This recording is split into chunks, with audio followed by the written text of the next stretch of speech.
हमारी global green house gases के second part में, यानी घटना चक्र का जो हम लोग PYQ चेक कर रहे हैं, जो पूर्व अवलोकन आप लोगों का होता है, उसको हम लोग देखने वाले हैं।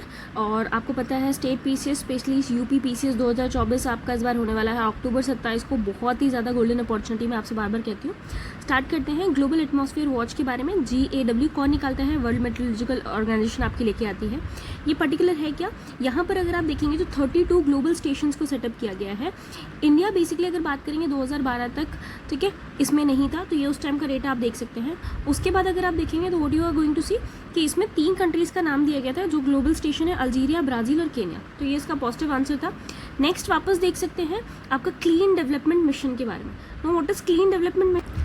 तो यहाँ पर मैंने क्या किया, रॉन्ग स्टेटमेंट भी आपके लिए ऐड कर दी ताकि आपको पता रहे। तो ये लिखा क्या था, prohibits develop countries from investing in projects in developing countries. So this is wrong, क्योंकि ये ग्रीन डेवलपमेंट मिशन है ही इसलिए ताकि जो भी आपके डेवलप कंट्रीज हैं वो इन्वेस्ट कर सके कहाँ पर, डेवलपिंग कंट्रीज में। किस लिए? रिड्यूस एमिशन करने के लिए ना। हुआ क्या है, डेवलप कंट्रीज पहले डेवलप हो गई हैं, वहाँ पर इंडस्ट्रीज पहले आई होंगी, तो वहाँ पर CO2 का एमिशन ऑलरेडी हो चुका है। अभी वो लोग रिन्यूएबल एनर्जी में बहुत ईजिली शिफ्ट कर सकते हैं बिना अपनी इकोनॉमी, बिना अपने डेवलपमेंट को हर्ट किए हुए। बट डेवलपिंग कंट्रीज़ की बात करते हैं, वो अभी डेवलप कर रहे हैं, यानी उनके पास अभी इंडस्ट्रियलाइजेशन फेज में है, माइट भी उनके पास इंडस्ट्रीज़ बहुत ज़्यादा है। उनको डेवलप करने के लिए, अपनी इकोनॉमी को स्टेबल करने के लिए उनके पास CO2 एमिशन होगा। इसीलिए ये पर्टिकुलर प्रोग्राम लाया गया ताकि जितनी भी डेवलप कंट्रीज़ हैं वो डेवलपिंग कंट्रीज़ में एमिशन को रिड्यूस करने के लिए जो भी अपने टारगेट्स हो सकते हैं या प्रोजेक्ट्स हो सकते हैं उसको वहाँ इन्वेस्ट करें। अब इसमें एक बेसिकली कॉन्सेप्ट आता है, दैट इज कार्बन क्रेडिट। ठीक, क्योटो मैकेनिज्म, जो क्योटो प्रोटोकॉल अभी हमने देखा था क्लाइमेट चेंज के लिए, उसका पार्ट है। कार्बन क्रेडिट में क्या होता है, एक छोटा सा भी आइडिया ले लीजिए, इसी के बेस पे आपका कार्बन मार्केट भी आपको समझ में आएगा। सो दिस इज व्हाट कि लेट्स से यहाँ पर किसी कोई कंपनी है, वो 30 कार्बन डाइऑक्साइड एमिट कर रही है, ठीक है, 30 टन्स ऑफ कार्बन डाइऑक्साइड या 30 units of carbon dioxide emit कर रही है। दूसरी जो है लेट्स से वो 10 यूनिट्स एमिट कर रही है। नो, इसको टारगेट दिया गया है कि आप कितना बेसिकली अपना कार्बन डाइऑक्साइड एमिशन को कम करेंगे, यानी कितने प्लांट लगाएंगे जिससे वो इतना कार्बन डाइऑक्साइड को एब्जॉर्ब कर सके। ये कितना लगाएगा जिससे ये इतने कार्बन डाइऑक्साइड को बेसिकली एब्जॉर्ब कर सके। इसने क्या किया, लेट्स से इसने 40 CO2 को एब्जॉर्ब करने के लिए प्लांट्स लगाए हैं। देन अगर आप देखेंगे इसने क्या किया है, अपने 30 के बजाय ये बेचारा मान लीजिए 10 ही लगा पाया है, तो इसको 10 इसका नलिफाई हो जाएगा। 30 कार्बन डाइऑक्साइड के बराबर इसको क्या मिल जाएगा, क्रेडिट मिल जाएगा। अब ये क्रेडिट इसको क्या कर सकता है, बेच सकता है। तो ये जब बेच देगा इसको, इसने जो भी किया अपना बेच दिया, इसके पास 30 एक्स्ट्रा थी, इसने बेच दिया, इसने पैसे दे दिया। Now this is what is carbon credit. ठीक है, एक्स्ट्रा जो इसने 30 किया, एमिशन 10 कर रहा था, 40 किया, एक्स्ट्रा 30, ये इसको कार्बन क्रेडिट के रूप में मिल जाएगा। नहीं, किसी भी मार्केट में इसको शेयर कर सकते हैं। वो कौन सी मार्केट होगी, कार्बन मार्केट होगी। और यहाँ पर दूसरा देखते हैं, GHG एमिशन को कंट्रोल करने की बात करता है, ग्लोबल वार्मिंग को कम करने की बात करता है। एंड क्योटो असेसमेंट होता है किस चीज़ के लिए, सस्टेनेबल डेवलपमेंट के लिए। ठीक है, दिस इज सस्टेनेबल डेवलपमेंट। कोशिश करिए आप भी इस तरीके से जो भी निमोनिक्स होते हैं, या निमोनिक्स नहीं, जो भी आपके इसमें पर्टिकुलर शॉर्ट फॉर्म्स होते हैं उसको यूज़ करिए ताकि नोट छोटे से छोटे बने, है ना। रिवीजन के टाइम पे नॉट फील बर्डन कि बहुत ज़्यादा हो जा रहा है। सो दिस इज ये आपके किसके बारे में, क्लीन डेवलपमेंट मिशन के टारगेट के बारे में। ठीक है, ये आपके 3 टारगेट देखने को मिल रहे हैं। एंड आगे देखते हैं नेक्स्ट, CDM मार्केट के बारे में देखते हैं। ये एक क्लीन डेवलपमेंट मिशन है क्या, मार्केट ड्रिवन राइज है। अभी हमने देखा कार्बन क्रेडिट के बारे में, किसके अंदर में आता है, UNFCCC। अब तो आपको इसके बारे में पता होना जाना चाहिए कौन सा है। देन CDM के बारे में देखते हैं, तो उसमें एक और पार्ट आता है कंट्रीज़ के रिगार्डिंग। वो कौन सी कंट्रीज़ के रिगार्डिंग, नो कंट्रीज़ कौन कौन सी होती है, एक होती है आपकी Annex 1 कंट्रीज़ एंड दूसरी है नॉन Annex 1। तो Annex 1 में आपकी इंडस्ट्रियलाइज्ड कंट्रीज़ आती हैं, यानी ऑलरेडी जो बेसिकली पहले से जिसमें इंडस्ट्री सेटअप हो चुकी है। एंड डेवलपिंग कंट्रीज़ में नॉन Annex 1 में आपके कौन से आएंगे, डेवलपिंग कंट्रीज़, यानी जहाँ पर अभी इंडस्ट्रियल सेटअप चल रहा है, यानी पूरी तरीके से, एक तरीके से अगर आप देखेंगे ना तो वो अपने टॉप लेवल पर नहीं आया है, पूरी तरीके से इंडस्ट्रियलाइज अभी नहीं हुआ है। फिर आते हैं नेक्स्ट अपने इंडिया को देखते हैं। इंडिया में क्या दिया हुआ था, एस्टिमेटेड जो भी आपका CDM था, इसमें इन्वेस्टमेंट रखा गया था ₹100 करोड़ का इनिशियल कॉर्पस के रूप में, यानी स्टार्टिंग में कितना इन्वेस्ट किया जाएगा, 100 करोड़ रुपए दिए जाएंगे। किसके अंडर में, national adaptation fund. Now see होता क्या है कि जितने भी आपके इंटरनेशनल पर्टिकुलर एग्रीमेंट्स देखते हैं, तो आर्टिकल एक होता है आपके, अगर देखेंगे, मुझे बताइएगा DPSP का कौन सा ऐसा आर्टिकल है जो इंटरनेशनल एग्रीमेंट्स को, या आपके इंडियन कॉन्स्टिट्यूशन में कौन सा ऐसा आर्टिकल है जो इंटरनेशनल एग्रीमेंट्स को इंडिया पे अप्लाई करने की बात करता है। ठीक, तो CDM के तहत इंडिया ने बेसिकली अपनी कंट्री में क्या किया था, नेशनल अडेप्टेशन फंड लेके आए थे। किसके लिए, क्लाइमेट चेंज के लिए, जिसका नाम है NAFCC। अगस्त 2015 में इसको लाया गया था एंड इसमें इनिशियल कॉर्पस इंडिया ने 100 करोड़ का दिया था। तो ये आपको पता होना चाहिए CDM के अंडर में, यानी जो आप देख रहे हैं क्लीन डेवलपमेंट मिशन, इसके अंडर में इंडिया ने कौन सा प्रोजेक्ट सेटअप किया। नाउ नेक्स्ट आते हैं फर्स्ट वर्ल्ड क्लाइमेट कॉन्फ्रेंस। ये आपकी कहाँ हुई थी? 1979। ये आपका मैच द फॉलोइंग में आता था, तो आपको पता होना चाहिए। पहली अर्थ समिट में एजेंडा 21 आया था। अर्थ समिट +5 रियो आपको पता है 1992 एंड उसको ही +5 करके हम लोग 1997 कहते हैं। कार्बन ट्रेडिंग की बात करते हैं, क्योटो प्रोटोकॉल में आता है। अभी ऑलरेडी ऊपर हम लोग चेक करके आ रहे हैं, let me show you again ना। सी क्योटो मैकेनिज्म एंड यहाँ पर कार्बन क्रेडिट की बात हो रही है। फिर नेक्स्ट आते हैं अपने दूसरे पार्ट पे अनेक्स 1 कंट्रीज, ये किसके लिए होती है? क्योटो प्रोटोकॉल के लिए। फिर आते हैं सर्टिफाइड एमिशन रिडक्शन, जिसमें हमने क्या देखा था? आपके कार्बन क्रेडिट्स की बात हो रही है, एमिशन रिडक्शन के लिए आपको एक सर्टिफिकेट मिल रहा है CER। तो ये एक तरीके से कार्बन क्रेडिट का ही दूसरा नाम है। किस में आया था? क्लीन डेवलपमेंट मिशन, किसके अंडर में? क्योटो के अंदर में। फिर कार्टेजिना प्रोटोकॉल जो हम लोग देख चुके हैं, बायो सेफ्टी के ऊपर होता है, यानी बायोलॉजिकल मीन्स व्हाट? जो भी आपके लिविंग ऑर्गेनिज्म है उनकी सेफ्टी की बात की जा रही है। ये बेसिकली कन्वेंशन है किस चीज़ के ऊपर? बायोलॉजिकल डाइवर्सिटी के ऊपर। तो जितने भी आपके ऑर्गेनिजम्स हैं उनकी डाइवर्सिटी को प्रिजर्व करने के लिए, उनकी सेफ्टी के लिए आपके कार्टेजिना प्रोटोकॉल लाया गया था। कब आया था? बेसिकली 2000 में। एंड इसको फोर्स में कब लाया गया था? 2003 में। यानी इंप्लीमेंटेशन और अडॉप्टेशन की डेट अलग अलग होती है, तो ये देख लीजिएगा एक बार। कभी कभार किसी एग्जाम्स में पूछ लेते हैं या स्टेटमेंट्स में गलत कर देते हैं। फिर आते हैं नगोया प्रोटोकॉल में, ये अफेक्ट में 2014 में आया था ना। रिमेंबर ये आपका CBD का सप्लीमेंट्री यानी कन्वेंशनल और बायोलॉजिकल डाइवर्सिटी जो कार्टेजिना प्रोटोकॉल के अंदर में आता है, उसका सप्लीमेंट्री ये है। ये क्या करता है? Genetic resources and fair distribution of benefits, यानी जो भी आपके जेनेटिक रिसोर्सेज हैं एंड जो आपका बेनिफिट है उसको इक्वल डिस्ट्रीब्यूशन होना चाहिए ना। किसी फार्मर ने अगर मान लो कोई नई वेराइटी निकाली तो ऐसा ना हो पेटेंट कोई और करा ले एंड उसको पूरा प्रॉफिट मिल जाए, नहीं, फेयर डिस्ट्रीब्यूशन होना चाहिए आपके बेनिफिट्स का। फिर आते हैं पोटेंशियल साइट्स ना। पोटेंशियल कहीं पर भी अगर वर्ड आ रहा है, अगर आप इकोलॉजिकल टर्म में बात करें, एनवायरमेंटल टर्म में बात करें, तो पोटेंशियल दिखाता है कि क्या उसके पास क्षमता है, यानी क्या क्या चीज़ें उसमें की जा सकती है। तो कार्बन सिक्वेस्ट्रेशन की बात करते हैं, यानी कार्बन सिंक के रूप में कौन कौन सी पोटेंशियल साइट्स हो सकती हैं। कार्बन डाइऑक्साइड की बात करते हैं तो कौन कौन सी पोटेंशियल साइट्स इसमें आपको देखने को मिल सकती है। सबसे पहले आता है अबंडेंट एंड अनइकोनॉमिक कोल सीम्स, यानी कोल पर्टिकुलर हम कहीं से निकाल रहे थे, एक्सट्रैक्ट कर रहे थे, कहीं पर कोल की खुदाई हो रही थी, खान थी, वो कुछ साइट्स होती हैं जो अबंडेंट कर दी जाती है, यानी अनइकोनॉमिक हो जाती है, वहाँ से कोल निकालना इतना प्रॉफिटेबल नहीं होता है। तो ऐसी साइट्स में हम अपने कार्बन को बेसिकली क्या कर सकते हैं? स्टोर कर सकते हैं। Depleted oil and gas reservoirs, यानी आपको पता है जब हम ऑयल निकालते हैं, गैस रिजर्वोयर निकालते हैं, तो हम इस तरीके से शाफ्ट बनाते हैं, पूरा का पूरा सिलेंड्रिकल होल करते हैं अंदर, एंड यहाँ से अगर ऑयल निकल चुका है तो ये खाली हो चुका है, तो यहाँ पर हम रिजर्व कर सकते हैं। फिर आता है सबटेरेनियन डीप सलाइन फॉर्मेशन, तो आपके सबटेरेनियन रीजन पे डीप सलाइन फॉर्मेशन है, वहाँ पर भी आप इसको स्टोर कर सकते हैं। बहुत ही ज़्यादा इंपॉर्टेंट क्वेश्चन है, मेंस के लिए भी आप ये तीनों पॉइंट यूज़ कर सकते हैं, सो रिमेंबर दिस। नेक्स्ट आते हैं रूरल रोड कंस्ट्रक्शन, यानी एनवायरमेंटल सस्टेनेबिलिटी को बेसिकली क्या करने के लिए? सपोर्ट करने के लिए, इंश्योर करने के लिए, एंड कार्बन फुटप्रिंट को कम करने के लिए, जिसकी डेफिनेशन ऑलरेडी हम देख चुके हैं। इसके लिए आपका क्या आया था? रूरल रोड कंस्ट्रक्शन की बात की थी, यानी हम बेसिक मतलब क्या हुआ? हम रोड कंस्ट्रक्शन में ऐसी चीज़ों का यूज़ करेंगे जो क्या करेंगे? आपके कार्बन के एमिशन को कम करेंगे या एनवायरनमेंट को हार्म कम करेंगे। सबसे पहले इसमें आता है कॉपर स्लैग, इसको यूज़ किया जाता है। कोल्ड मिक्स एस्फाल्ट टेक्नोलॉजी, ठीक है। कल के लेक्चर में अगर आपको याद हो तो उसके पहले वाले लेक्चर में मैंने एस्फाल्ट टेक्नोलॉजी से रिलेटेड एक टर्म बताया था, मुझे कमेंट सेक्शन में बताइए कौन सा पर्टिकुलर वो टर्म था जो बेसिकली बायो एस्फाल्ट को डिनोट करता है, बायो एस्फाल्ट की टेक्नोलॉजी को। तो कोल्ड मिक्स करते हैं ताकि एस्फाल्ट से होने वाले पोल्यूशन को कम कर सके। And next there is geo textiles, ठीक है, जियो टेक्सटाइल्स को हम लोग यूज़ करते हैं। फिर आते हैं कार्बन फर्टिलाइजेशन, भी बहुत इंपॉर्टेंट टर्म है। एक क्वेश्चन इसके पहले भी आया था कि carbon is basically both essential and harmful for life on earth. अगर हम अर्थ पे लाइफ की बात करते हैं तो कार्बन बहुत असेंशियल कंपोनेंट है। सेम यहीं पर वो टर्म दिखाता है सेकंड पार्ट को, कार्बन फर्टिलाइजेशन को, यानी अगर कार्बन बहुत ज़्यादा है तो फर्टिलाइजेशन बहुत ज़्यादा होगा, यानी प्लांट की ग्रोथ बहुत ज़्यादा बढ़ जाएगी। क्यों? क्योंकि आपका CO2 का जो कंसंट्रेशन है वो आपका एटमॉस्फेयर में क्या हो चुका होगा? बढ़ चुका होगा। प्लांट क्या करते हैं? इसी CO2 को यूटिलाइज करते हैं, फोटोसिंथेसिस करते हैं, देन वो क्या करते हैं? अपना फूड प्रिपेयर करते हैं, and that is carbon fertilisation. फिर आते हैं कार्बन क्रेडिट्स पे, अगेन हम देख चुके हैं क्योटो प्रोटोकॉल के अंदर है। नाउ सी कितनी बार ये क्वेश्चन रिपीट होता है, सेम क्वेश्चन आपको देखो UPSC में भी देखने को मिल रहा है, एंड इसके पहले कम से कम 5 से 6 बार हम लोग ऑलरेडी देख चुके हैं। सो क्योटो प्रोटोकॉल किसके लिए होता है? क्लाइमेट चेंज के लिए। इसमें कार्बन क्रेडिट्स भी आते हैं। मेन काम क्या आता है इसका? Limit increase in CO2 emissions, यानी जो कार्बन डाइऑक्साइड एमिशंस होते हैं उसको हमें क्या करना है? लिमिट करना है या कम करना है। ये बेसिकली अवॉर्डेड किए जाते हैं किसको, कंट्रीज को या ग्रुप्स को that have reduce GHG below their emission quota. यानी पर्टिकुलर अगर आप देखोगे जो भी आपकी कंट्रीज हैं या जो भी आपकी ऑर्गेनाइजेशंस हैं जिनको पर्टिकुलर टारगेट दिया जाता है, लेट्स से अगर किसी के पास, मैंने आपको पहले भी बताया 100 टन का बेसिकली टारगेट है कि 100 टन CO2 वो एमिट करते हैं एंड उतना CO2 उनको क्या करना है, अब्जॉर्ब करना है।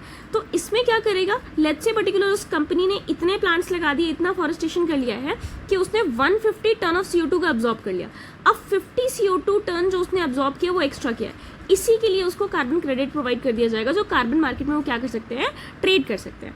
नेक्स्ट आते हैं बायोकार्बन पे। ये क्या है, फंड इनिशिएटिव है फॉर सस्टेनेबल फॉरेन लैंडस्केप, यानी ISFL इसको कहा जाता है, इनिशिएटिव है सस्टेनेबल फॉरेन लैंडस्केप के लिए। नाउ वर्ड सस्टेनेबल अगर कहीं पर भी आता है दैट मीन्स व्हाट, उस किसी भी रिसोर्स का हमें जुडिशियस यूज करना है, यानी उसको इस तरीके से यूज करना है कि वो पर्टिकुलर अभी भी अच्छे से यूज हो, डिप्लीट ना हो एंड हमारी फ्यूचर जनरेशन के लिए भी बचा रह जाए, दैट इज सस्टेनेबल। और फॉरेस्ट के लैंडस्केप की बात करते हैं तो उसमें भी सस्टेनेबिलिटी सेम यूज करेगी, फॉरेस्ट को इस तरीके से यूज करना है कि वो डिप्लीट ना हो एंड आगे के लिए भी प्रिजर्व रहे। अब बायोकार्बन जो फंड इनिशिएटिव है ये मल्टीलेटरल है, बहुत सारी इसमें बेसिकली ऑर्गेनाइजेशंस इन्वॉल्व हैं। वर्ल्ड बैंक इसमें आता है, ये क्या करता है, रिड्यूस करता है जीएचजी के एमिशन को, ग्रीन हाउस गैस के एमिशन को, कहाँ से, लैंड सेक्टर से, यानी लैंड से जो आपका ग्रीन हाउस गैस का एमिशन होता है उसको ये क्या करता है, कम करता है।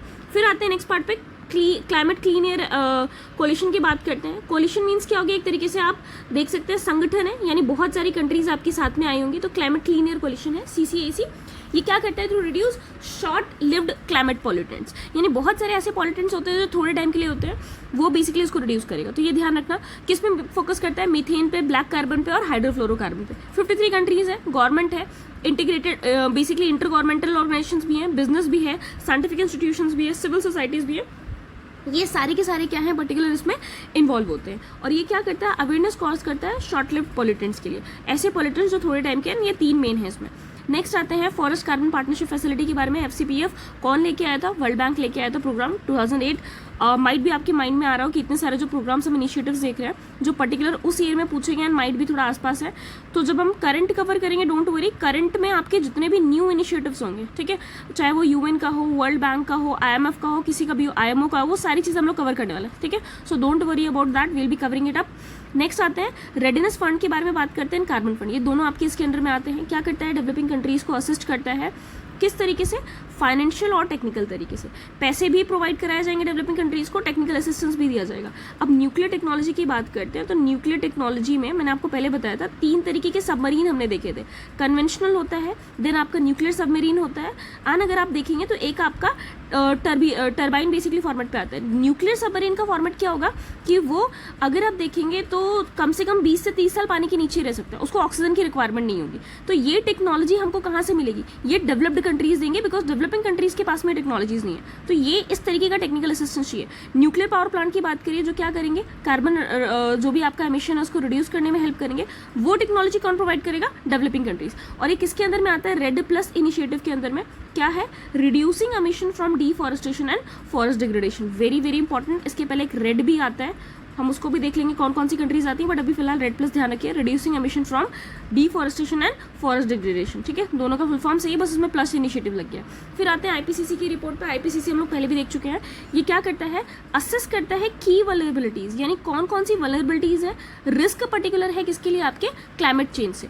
सबसे पहले ग्लोबल टेम्परेचर अगर 2 डिग्री से ऊपर चला जाएगा तो आपको क्या देखने को मिल जाएगा कि कोरल मोर्टेलिटी हो रही है। कोरल बेसिकली बहुत ज़्यादा सेंसिटिव होता है, ओशन में पाया जाता है, और क्योंकि यहाँ पर वाटर होता है तो आप देख सकते हैं वाटर बेसिकली क्या करेगा, जितना जल्दी हीट होता है उतना जल्दी कोल्ड हो जाता है।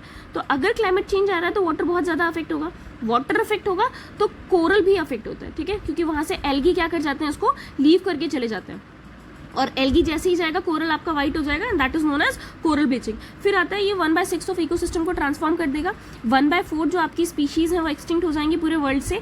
अगर temperature greater than 3 degree Celsius हो रहा है, यानी जो हमने टारगेट रखा है कि 1.5 से 2 डिग्री सेल्सियस हमको करना है, वो अगर बेसिकली क्रॉस कर रहा है तो क्या क्या प्रॉब्लम हमको देखने को मिल रही है। अगर 3 डिग्री से ज़्यादा हो रहा है, टेरेस्ट्रियल जो भी आपका बायोस्फीयर होगा टूवर्ड्स नेट कार्बन सोर्स की तरफ आएगा, यानी आपका जो अब्जॉर्प्शन हो रहा है, जो कार्बन क्रेडिट की बात कर रहे हैं वो तो रह ही नहीं जाएगा, पूरी तरीके से वो कार्बन सोर्स की तरह काम करेगा, सिर्फ और सिर्फ कार्बन एमिशन आपको देखने को मिलेगा। फिर 1/5 इकोसिस्टम आपका ट्रांसफॉर्म हो चुका होगा, यहाँ पर 1/6 आपने देखा था। 30% जो स्पीशीज होंगे आपकी वर्ल्ड की वो क्या कर चुके होंगे, एक्सटिंक्ट कर चुके होंगे। This is the basically part, इसीलिए थोड़ा थोड़ा हम लोग को कंट्रीब्यूट करते रहना चाहिए ताकि कार्बन एमिशन कम हो। पैदल चलना चाहिए, साइकिल चलानी चाहिए, है ना। Coming to the next part, average increase in earth temperature during last century कितना हुआ था, 0.1। Now we have the target 1.5 से 2 डिग्री सेल्सियस का हमको टारगेट है, बट ये हम ऑलरेडी अचीव कर चुके हैं, ठीक है। पिछली सेंचुरी में 0.8 डिग्री सेल्सियस का इंक्रीज हुआ था, तो ये आपको ध्यान रखना है। नेक्स्ट क्वेश्चन पे आते हैं अपने, that now coming to the next question, without green house gas earth temperature would have been -degree Celsius. So थोड़ा सा green house gas is important. क्यों इंपॉर्टेंट होता है, क्योंकि अर्थ के ऊपर ये एटमॉस्फेयर की एक लेयर बनाते हैं गैसेस, एंड जो आपकी सनरेज आती है उसको वापस जब ये रेडिएट होता है तो उसको बेसिकली अब्जॉर्ब करने का टाइम बेसिकली काम करेगा, ठीक है। रेडिएशन को बाहर नहीं जाने देगा, तो टेम्परेचर इतना रहता है कि अर्थ हमारा हैबिटेबल जोन में आता है। अगर ऐसा नहीं होगा तो टेम्परेचर इतना होता। Astronomical theories of climate change की बात करते हैं, 1920 में मिल्टन मिलानकोविक ने दिया था, मेंस में भी क्वेश्चन आ चुके हैं, तो उस पर ध्यान रखिएगा। एंड ये क्या बात करते हैं, 3 इंपॉर्टेंट पॉइंट के बारे में। अर्थ की इसेंट्रिसिटी के बारे में, जो ऑर्बिट होती है, ऑब्लिगिटी यानी जो अर्थ की रोटेशनल एक्सिस होती है वो थोड़ी ऑब्लिक होती है, एंड प्रिसिशन ऑफ इक्विनॉक्सेस, जो आपकी इक्विनॉक्सेस होते हैं उसके प्रिसिशन के बारे में बात करते हैं। फिर बात करते हैं ह्यूमन एक्टिविटीज़ क्या करती हैं, ये आपकी increase CO2 concentration in atmosphere, इन्हीं की वजह से हमारा क्या होता है, एटमॉस्फेयर में कार्बन डाइऑक्साइड का कंसेंट्रेशन मोर देन नॉर्मल हो रहा है। And do not remain in lower atmosphere, ये क्या करते हैं, बेसिकली आपके लोअर एटमॉस्फेयर में नहीं रहते। क्यों, क्योंकि फोटोसिंथेसिस एंड प्लैंक्टन्स जो होते हैं ओशन में, प्लैंक्टन्स एंड जनरली आपके प्लांट्स एंड जो ग्रासेस जितने भी ग्रीन आपको दिखते हैं वो फोटोसिंथेसिस करते हैं, तो वहाँ से आपकी कार्बन डाइऑक्साइड बेसिकली क्या हो जाती है, अब्जॉर्ब हो जाती है। तो ज़्यादातर ये आपको कहाँ देखने को मिलेगा, अपर एटमॉस्फेयर में। Now if phytoplankton of ocean completely destroyed, जो आपके फाइटोप्लैंक्टन्स होते हैं ओशन की, वो अगर कंप्लीटली डिस्ट्रॉयड हो जाएंगे तो आपको क्या देखने को मिल जाएगा कि ओशन में बेसिकली आपका कार्बन डाइऑक्साइड एब्जॉर्ब हो रहा था। अभी हमने देखा फोटोप्लैंक्टन क्या करेंगे, ये फाइटो है यानी लाइट की हेल्प से अपना फोटो खाना बनाएंगे, एंड इसके लिए इसको कार्बन डाइऑक्साइड की जरूरत पड़ेगी। तो जहाँ पर आपका कार्बन सिंक की तरह काम कर रहा था आपका ओशन, अब वो कार्बन सिंक की तरह काम नहीं करेगा और ये एडवर्सली इफेक्ट हो जाएगा इसका ये फंक्शन। फूड चेन की बात करते हैं, फूड चेन आपकी इफेक्ट हो जाएगी। Not decrease density of ocean water drastically, तो इसमें एक पॉइंट दिया हुआ था कि इसकी वजह से क्या हो जाएगा, ओशन वाटर की जो डेंसिटी है वो बहुत ज़्यादा ड्रास्टिक तरीके से डिक्रीज हो जाएगी, ऐसा कुछ भी नहीं होने वाला है, ठीक। नेक्स्ट आते हैं क्रायोजेनिक इंडिकेटर पे। क्रायो मैंने आपको पहले ही बताया, द वर्ड क्रायो बेसिकली किसके लिए होता है, बहुत ही कोल्ड टेम्परेचर के लिए, बहुत ही लो टेम्परेचर के लिए। एंड बेसिकली नाइट्रो प्रिजर्वेशन की बात करते हैं, नाइट्रोजन प्रिजर्वेशन जो होता है उसको क्रायो प्रिजर्वेशन बोलते हैं, that is done at -190 degree Celsius. तो क्रायो मीन्स क्या हो गया, ये कहीं ना कहीं लो टेम्परेचर की बात कर रहा होगा। तो अगर क्लाइमेट चेंज के क्रायोजेनिक इंडिकेटर की बात करते हैं तो किसी ऐसी चीज़ की बात कर रहा होगा जो बहुत ठंडा होगा, यानी आइस कोर या पोलर आइस कैप्स की बात कर रहे हैं जो बहुत इजीली मेल्ट हो जाएगा। फिर आते हैं primary cause of climate change पे। प्राइमरी कॉज क्या होता है क्लाइमेट चेंज का, सबसे important carbon emission. Carbon emission बहुत ज़्यादा हो रहा है। दूसरा आप देखेंगे आपका जो फॉसिल फ्यूल है बहुत ज़्यादा बर्न हो रहा है। Exploding number of automobile drivers by oil, जो भी आपका ऑटोमोबाइल है बहुत ज़्यादा नंबर्स बढ़ते चला जा रहा है। ग्लोबल वार्मिंग बढ़ रही है, हम और ज़्यादा बेसिकली कार्स खरीद रहे हैं, क्यों, ताकि हम AC में ट्रेवल कर सकें, है ना। तो उसकी वजह से अगर आप देखेंगे तो हम ऑयल कंजम्पशन और ज़्यादा कर रहे हैं। ये सारी चीज़ें अल्टीमेटली कार्बन एमिशन में काम कर रही है। एंड दूसरा हैवी डिफॉरेस्टेशन, डेवलपमेंट के लिए, ग्रोइंग पॉपुलेशन के लिए, ठीक। तो किसी पे भी आप ये पॉइंट इंक्लूड कर सकते हैं मेंस में। फिर आते हैं ग्लोबल क्लाइमेट चेंज अलायंस के ऊपर, GCCA, ये यूरोपियन यूनियन लेके आया था 2007 में। किसके बीच में, जो आपकी लीस्ट डेवलप्ड कंट्रीज हैं, स्मॉल बेसिकली जो आपके आइलैंड डेवलपिंग नेशंस है ना, उसके बाद जो आपकी डेवलपिंग कंट्रीज है, इन सबको बेसिकली टेक्नोलॉजिकल और फाइनेंशियल असिस्टेंस प्रोवाइड करेगा। ऑलरेडी हम ऊपर देख चुके हैं, किस लिए, ताकि क्लाइमेट चेंज के इनिशिएटिव में इनको इंक्लूड किया जाए। अभी इन बेचारों के पास इतना पैसा नहीं है कि खुद का डेवलपमेंट कर सकें, और उसके बाद क्लाइमेट चेंज को मतलब कार्बन एमिशन को कहाँ से कम करेंगे, इसीलिए इनको दोनों असिस्टेंस प्रोवाइड किया जाएगा। क्योंकि ऐसा नहीं है कि लेट्स से USA डेवलप हो गया, वो कहेगा कि भाई मुझे कोई मतलब नहीं है, तुम एमिशन करो, मैं नहीं करूँगा। अल्टीमेटली US भी इससे अफेक्ट होने वाला है, ठीक। तो इसलिए सारी कंट्रीज इसमें साथ में मिलकर काम करना चाहते हैं, कोई भी पॉलिसी हो या बजट की बात हो। इंडिया की बात करते हैं, पहला जो national action plan for climate change आया था 2008 में आया था, कौन लेके आया था, PM हमारे मनमोहन जी थे उस टाइम पे। फिर आते हैं नेशनल मिशन। नेशनल मिशन जो आपका आया था climate action plan, government of India लेके आई थी 30 जून 2008 को। ऑलरेडी ऊपर हम देख चुके हैं, एग्जाम में एक बार ऑलरेडी पूछा जा गया है, तो कीप दैट इन माइंड। अब यहाँ पर अगर आप देखेंगे कौन कौन सी आपकी ऐसी बेसिकली एनर्जीज होती हैं जो इसके अंदर में आती हैं, solar enhance energy efficiency, sustainable development and water mission. Nuclear को इसमें इंक्लूड नहीं किया गया, ठीक है। जो नेशनल एक्शन प्लान था आपका क्लाइमेट चेंज का, क्लाइमेट एक्शन प्लान था इंडिया का, उसमें न्यूक्लियर को इंक्लूड नहीं किया गया था, बट ये सारी एनर्जीज को इंक्लूड किया गया था। फिर आते हैं सस्टेनेबल हिमालयन इकोसिस्टम को, ग्रीन इंडिया की बात की थी, सस्टेनेबल एग्रीकल्चर के लिए strategic knowledge for climate change, ठीक है, यानी नॉलेज को कैसे यूटिलाइज करेंगे क्लाइमेट चेंज में, सारे मिशन थे, बट न्यूक्लियर नहीं था, बस इतना ध्यान रखिएगा। फिर आते हैं नेक्स्ट आईपीसीसी, फिर से आपका एग्जाम में आ गया है। 1988 में कौन लेके आया था? वर्ल्ड मेट्रोलॉजिकल एग्जामिनेशन जो आपका ऑर्गेनाइजेशन है वो, and united nation environment programme UNEP, दोनों उसको लेके आए थे, ठीक। 1900 से लेके 1990 से लेके 2100 तक आपका टारगेट क्या रखा गया था कि आपका 1.4 से 5.8 डिग्री राइज आपको देखने को मिलने वाला है, ठीक है। ये आपका सी लेवल राइज की बात करते हैं तो 0.33 से लेके 0.45 मीटर होने वाला था, यानी पर ईयर आपको 3 मिलीमीटर का पर्टिकुलर इसमें इंक्रीज देखने को मिलेगा सी लेवल पे टेम्परेचर की वजह से। फिजिक्स की बात करते हैं तो ऐसा माना जा रहा था कि इसमें लगभग 0.15 मीटर, ठीक, इतना पर ईयर इसमें जो लेवल है वाटर का यहाँ पर इंक्रीज हो जाएगा। एंड 2044 तक यानी 2044 तक आपका फिजी पूरी तरीके से सबमर्ज हो चुका होगा। अब मुझे कमेंट सेक्शन में इतना बताइएगा, इंडोनेशिया की राजधानी चेंज हुई है, capital has been change, reason being उसकी एक कैपिटल सबमर्ज हो गई है, दूसरी कैपिटल को इसलिए शिफ्ट कर दिया गया। तो मुझे ये बताइए कौन सी कैपिटल सबमर्ज हुई है एंड कौन सी नई कैपिटल बनाई गई है। फिर आते हैं आईपीसीसी पे। आईपीसीसी के ये ईयर्स दिए हैं कब कब हुआ है। आईपीसीसी 6 की बात करते हैं 2023 में, एंड इस साल जो होने वाला है वो आपका जो international panel for climate change 2024 में वो 7th पार्ट इसका होगा, ठीक। इसकी रिपोर्ट्स आती है तो आईपीसीसी की 6th रिपोर्ट आप देख रहे होंगे, अभी इस बार 7th आएगी। फिर आते हैं डिपॉजिट्स ऑफ मीथेन हाइड्रेट। ये क्या है? मीथेन हाइड्रेट एक तरीके का क्रिस्टलाइन सॉलिड है। मीथेन भी ऑल नो CH4 उसी की बात हो रही है, एंड इसमें क्या है बेसिकली हाइड्रेट कहीं पर आता है, दैट मीन्स वाटर। तो मीथेन के मॉलिक्यूल्स जब पानी से घिरे होते हैं यानी वाटर मॉलिक्यूल्स उसको सराउंड करते हैं, दैट इज मीथेन हाइड्रेट। ये क्या करता है, जो ग्लोबल वार्मिंग होती है वो आपके CH4 के एमिशन के लिए रिस्पॉन्सिबल होती है, यानी यहाँ से भी आपका CH4 निकल जाएगा।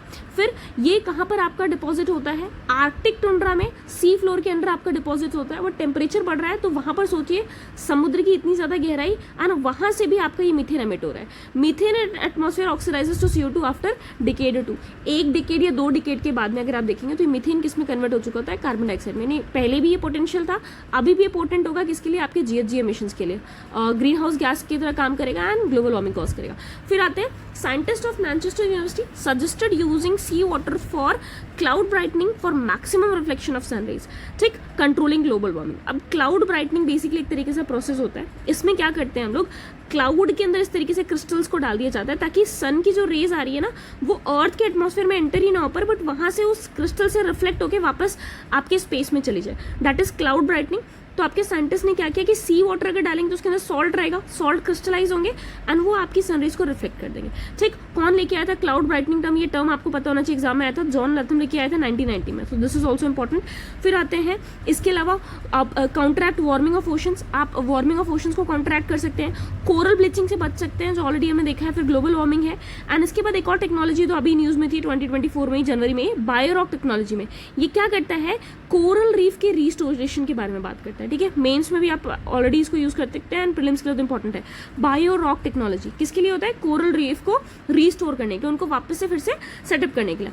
नाउ ग्लोबल क्लाइमेट चेंज की बात करते हैं। ग्लोबल क्लाइमेट चेंज में अगर आप देखेंगे तो कंटूर बंडिंग होता है, relay cropping and zero tillage. Contour bunding आपने देखा होगा, आपके खेत है साइड में कंटूर्स बना दिए जाते हैं, ठीक है। रिले क्रॉपिंग, एक यहाँ पर दूसरी क्रॉप है, फिर दूसरी क्रॉप, फिर एक क्रॉप, फिर क्रॉप, इस तरीके से एक रिले क्रॉपिंग में अगर आप देखेंगे, लेट्स से मैंने एक क्रॉपिंग कोई एक क्रॉप लगाई है, वो खत्म होने होने वाली होगी, उसके पहले दूसरी क्रॉप लगा दी जाएगी, ठीक है। तो इस तरीके से बेसिकली आपकी क्या होती है, जैसे आप रिले रेस देखते हैं सेम उस तरीके से हम लोग क्रॉप की रिले लिस्ट कराते हैं, ठीक है। एक क्रॉप पहुंचने वाला होता है उसके पहले दूसरा क्रॉप, फिर दूसरा का हार्वेस्ट होने वाला होता है उसके पहले दूसरा क्रॉप। जीरो टिलेज, हम टिल कम करेंगे, ग्राउंड को जितना कम आप खोदेंगे उतना ज्यादा एमिशन इसमें कम देखने को मिलेगा। किस चीज में हेल्प करता है? कार्बन सिक्वेस्ट्रेशन में और आपके सॉइल में स्टोरेज में, ठीक है। तीनों चीजें हेल्प करेंगी। फिर आते हैं UNFCCC framework convention on climate change. UNFCCC international treaty है, कहाँ पर लेके आया था? Basically UN conference on environment and development UNCD पे, अर्थ समिट जो आपका रियो डी जेनेरियो 1992 में हुआ था वहां पर इसको बेसिकली लाया गया था। फिर आते हैं इंटेंडेड नेशनली डिटरमाइंड कंट्रीब्यूशन, जो आपका INDC होता है बेसिकली, उसके बारे में बात करते हैं। World action plan to deal climate change उसके पास में आपको देखने को मिल जाएगा। इसके अंडर में आपका UNFCCC COP21 पेरिस में लाया गया था दिसंबर 2015 में, ठीक है। ये एज इट इज पूछा गया था, उसको देख लीजिएगा। फिर आते हैं first country in world to propose carbon tax, किस to address global warming, New Zealand थी, ऑलरेडी हम ऊपर देख चुके हैं, ठीक है। डेनमार्क पहली बार गई लाइफ स्टॉक के लिए, अभी रिसेंटली आपने स्विट्जरलैंड को देखा था। फिर आते हैं ग्लोबल क्लाइमेट फंड पे। What is that? 2010 में लाया गया था। ग्लोबल यानी all over the world climate को डील करने के लिए एक तरीके का फंड है, यानी जो हम देख रहे हैं कि डेवलप्ड कंट्रीज आपके डेवलपिंग नेशंस को पैसा दे रही है, दैट इज आपका ग्लोबल क्लाइमेट फंड। इसी में हमने कार्बन क्रेडिट भी देखा था, अनेक्स 1 अनेक्स 2 कंट्रीज, ये सारा कॉन्सेप्ट इसी के अंदर में आता है, ठीक। एस्टैब्लिश हुआ था 2010 में UN-CCC के अंडर में, फुल फॉर्म आप देख चुके हैं। कनकून मैक्सिको में इसको बेसिकली लाया गया था। फिर किस पे बेस्ड है? न्यू सांगडो जो साउथ कोरिया वहां पर बेस्ड है। डेवलप्ड नेशंस फंड प्रोवाइड करेंगे डेवलपिंग कंट्रीज को, किस लिए? अडेप्टेशन और मिटिगेशन के लिए, यानी क्लाइमेट चेंज से डील करने के लिए, कॉम्बैट करने के लिए, काउंटर करने के लिए, फाइट करने के लिए आप क्या करेंगे? अडेप्टेशन और मिटिगेशन फंड प्रोवाइड करेंगे। फंड की स्टार्टिंग कब हुई? 2014 में। फिर आते हैं deep carbon observatory, very very important DCO, global community है, उसमें मोर देन 1000 साइंटिस्ट आपको देखने को मिल जाएंगे। ग्लोबल रिसर्च प्रोग्राम था to outreach role of carbon on earth, यानी जो आपका कार्बन है उसका ओरिजिन कैसे हुआ अर्थ पे, एंड अभी फिलहाल क्या क्या रोल वो प्ले कर सकते हैं, इसको पढ़ना, इसकी स्टडी करना, इस पर रिसर्च करना। ये मोर देन 1000 साइंटिस्ट इस पे काम कर रहे हैं, उसी को नाम दिया गया है डीप कार्बन ऑब्जर्वेटरी, ठीक। कंडक्ट, ये क्या करता है? फील्ड ऑब्जर्वेशन करता है। माइक्रोबियल इकोसिस्टम को बहुत ही डीप तरीके से रिसर्च करके स्टडी करता है। फिर आते हैं एक्सेसिव राइस कल्टीवेशन, ये क्या करेगा? मैंने आपको बताया था राइस की जो फील्ड होती है बेसिकली वहां पर पानी भर दिया जाता है, ठीक है। दिस इज द प्रोसेस जिस तरीके से राइस आपका ग्रो करता है ना। ट्रांसप्लांटेशन मेथड होता है, इसीलिए अब DSR डायरेक्ट सीडलिंग मेथड आपको देखने को मिल जाता है। तो यहाँ पर पानी आप भरेंगे तो मीथेन एमिशन होगा, मीथेन एमिशन होगा तो ग्लोबल वार्मिंग के लिए रिस्पॉन्सिबल होगा। अब यहाँ पर ग्लोबल वार्मिंग कैसे होती है? ये जो पानी भरते हैं यहाँ पर एनर्बिक कंडीशंस होती हैं, और ये क्या करता है? CH4 को एमिट करता है। CH4 को एमिट करने के बाद अगर आप देखेंगे तो ये जैसे आपने देखा एमिट करेगा CH4। दूसरा, नाइट्रोजन बेस्ड जो फर्टिलाइजर्स होंगे वो भी आपके नाइट्रस ऑक्साइड को एमिट करेंगे, एंड ये भी आपका ग्लोबल वार्मिंग के लिए रिस्पॉन्सिबल होता है ना। IPCC के याद कर लीजिएगा ज़रा, 6 मुझे मेजर कंपोनेंट्स याद आ रहे थे, उसको देख लीजिएगा। फिर आते हैं एशिया पैसिफिक पार्टनरशिप पे। इसमें बेसिकली दिया गया एशिया पैसिफिक पार्टनरशिप में कितना रोल होता है। ये क्या करते हैं? क्योटो प्रोटोकॉल को सपोर्ट करते हैं, यानी क्लाइमेट चेंज के लिए।